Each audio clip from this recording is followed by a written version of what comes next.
అస్సలాము అలైకుం వ రహ్మతుల్లాహి వ బరకాతుహు. నా ప్రియమైన సహోదరులారా సహోదరీమణులారా, పురుషులు బంగారం ధరించవచ్చా? బంగారం పూర్తిగా హరాం అంటే ఏమిటి? శాస్త్రం దీన్ని ఎలా సమర్థిస్తోంది? ఇస్లాం ధర్మంలో పురుషులకు బంగారం ధరించడం పూర్తిగా హరాం, నిషిద్ధం. అయితే చాలా మంది దీనిపై సందేహం వ్యక్తం చేస్తారు. చిన్న మోతాదులో అయినా బంగారం ధరించవచ్చా? ఇది నిజంగా శరీరానికి హానికరమా?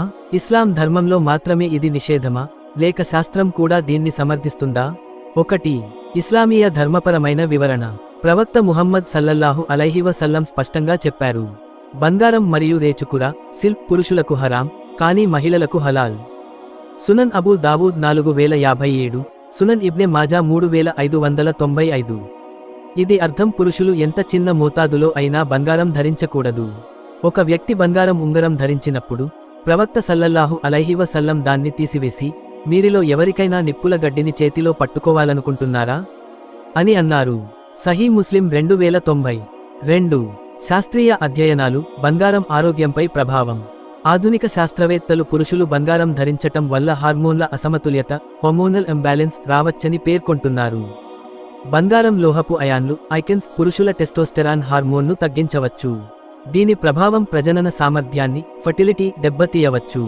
మహిళల హార్మోన్లపై ఇది పెద్దగా ప్రభావం చూపదు, అందుకే మహిళలకు బంగారం ధరించడం హానికరం కాదు. 3. పురుషులకు బంగారం బదులుగా ఏమి ధరించవచ్చు? వెండి ఉంగరాలు. ప్రవక్త ముహమ్మద్ సల్లల్లాహు అలైహి వసల్లం వెండి ఉంగరం ధరించేవారు. సునన్ అబూ దావూద్ 4215. ఇతర లోహాలు, ప్లాటినం, టైటానియం, స్టెయిన్లెస్ స్టీల్ వంటి లోహాల ఉంగరాలు ధరించవచ్చు. 4. మహిళలకు బంగారం అనుమతించబడిందా? అవును, మహిళలకు బంగారం హలాల్ అనుమతించబడింది. ఎందుకంటే అలంకారం, అడార్న్మెంట్ మహిళలకు సహజమైనది, కాబట్టి వారిని అల్లాహ్ ఈ నియమం నుంచి మినహాయించాడు. పురుషులకు బంగారం ఏ రూపంలోనూ ధరించడం హరాం, చిన్న మోతాదు అయినా సరే. మహిళలకు మాత్రం బంగారం ధరించడం అనుమతించబడింది. పురుషులు వెండి ఉంగరాలు లేదా ఇతర లోహాలు ధరించవచ్చు.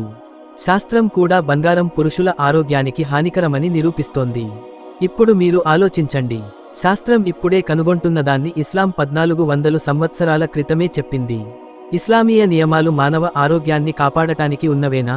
మీ అభిప్రాయాలను పంచుకోండి.